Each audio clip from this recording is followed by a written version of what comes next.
Welcome to a new edition of the Golf Report here at the Brantford Golf and Country Club, and obviously we're here with Dave Hearn. I'm Harold Howe. Dave, it's July 1st, and I guess it's been 6 months since you and I spoke around Christmas time, and a lot of changes in your life, not the least being you're a family man now.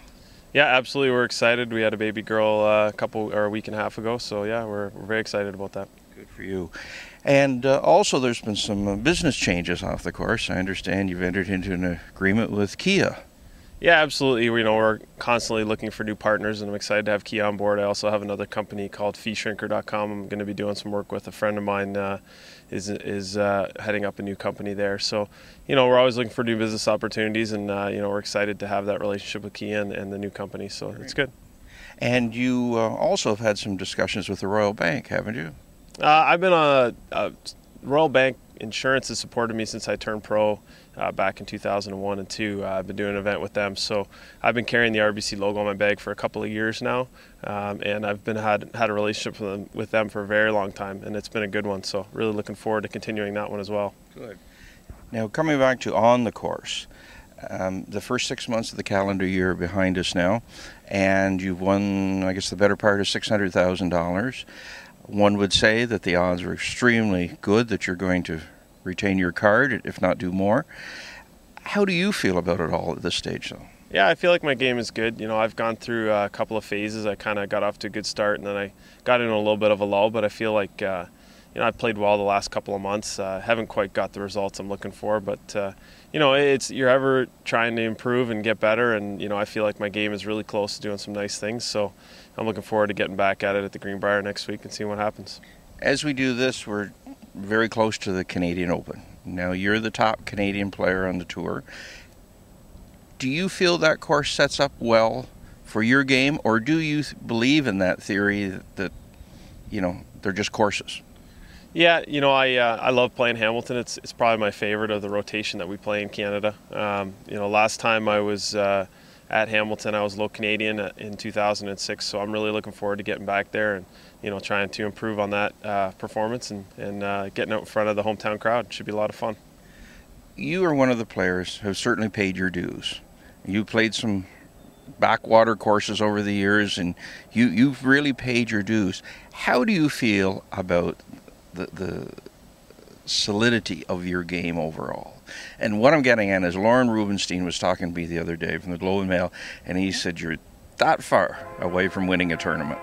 How do you feel about a comment like that? Yeah, no, I feel it's pretty accurate. Like, my game, as I say, it's felt pretty good for the last couple of years now, and it's not much difference between winning and some really good finishes on the PGA. I think my best finish last year was 5th, so I haven't really had too many leads on the weekend, so I'm looking forward to trying to work my way into that position and see what happens. But you're only a couple good rounds away from being where you want to be, and we'll see what happens at the rest of the year, but I'm looking forward to it. The immediate future is Greenbrier, and then what? Yeah, I'm going to play a few in a row here leading up to the Canadian Open, and hopefully try to get myself in a good position going into the FedEx Cup playoffs. That's a goal of mine this year, is to get a little bit further into that. So we'll see what happens, and I feel good about it. You chose not to go to the U.S. qualifier. You'd had quite a stream of tournaments, and for a lot of us, when we hear that somebody's tired on the tour, it's hard to imagine, but it is a grind, the travel and practice and all the different things that go with it. Would you agree? Yeah, just to fully prepare for an event, to feel like you're ready to compete and to win.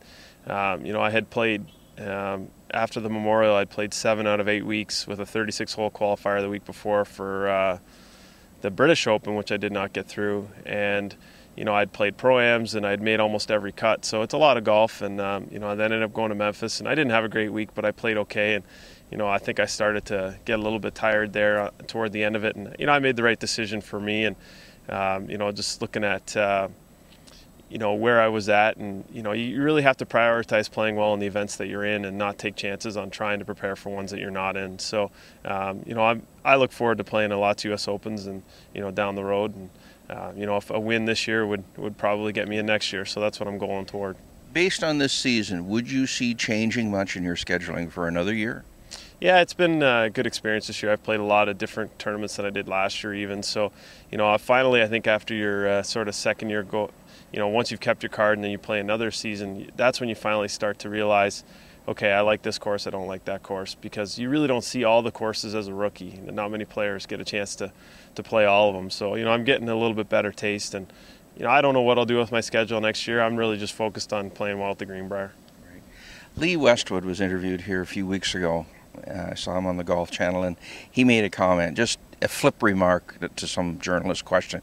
He said, this traveling around, playing golf, pounding a little ball around, is not a bad way to make a living. How do you feel about it as a career now? I mean, there must have been a point when it was so far away you could hardly imagine it, but it's real life now, and it's your work. Do you really have the passion for it, or does it get a little mundane at times, or how do you feel about it as a career? Yeah, Lee Westwood, he's won a lot of tournaments since I think he was about 19 or 20, so he's made a pretty good living at it over the years. And myself, I've always been pretty successful whatever level I played at. Canadian Tour, Nationwide Tour. When I played in Asia, I had some good events. So, I've always felt like I've been successful at what I've been doing. I just haven't been on the PGA Tour having that success. So, the game really hasn't changed much. It's just a matter of the stage that I'm on and the money that we play for. So, I've always felt pretty successful about my game and the things that I've accomplished. So, I'm just looking forward to continuing to do more of that and continuing to work my way up the ranks and, try to accomplish a few things on the PGA Tour that I haven't done yet. Well, congratulations on what you've done on the course this year, and fatherhood, and good luck in the weeks ahead. Thank you, Harold. Yep. Harold Howe with Dave Hearn giving you the Golf Report.